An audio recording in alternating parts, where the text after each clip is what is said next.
Good morning mga kahiro. So, papakita ko sa inyo aking replanting na spring onion. So, ayan po ay nasa more than 2 weeks na mga kahiros. At meron na akong pwedeng pitapsin na spring onion. So, ganito ang ginagawa ko mga kahiro. So, meron tayong 2 pieces of spring onion na may ugat. Ganyan ang ginagawa ko, tinatabi ko yung may ugat. And then, i-replant ko yan. So, itatanim ko natin uli sa extra paso with soil.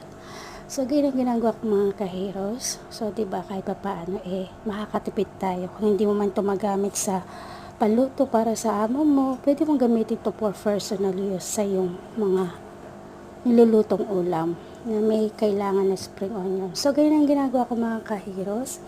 Pati sa like tulad nitong lemongrass, ganyan din ang ginawa ko. Yung ugat tinabi ko, yung may ugat tinabi ko, then nireplant ko siya. So, ito na nga yung kinalalabasan. So, hope you like it. May nakuha kayong tips, mga kahiros. Please comment down below.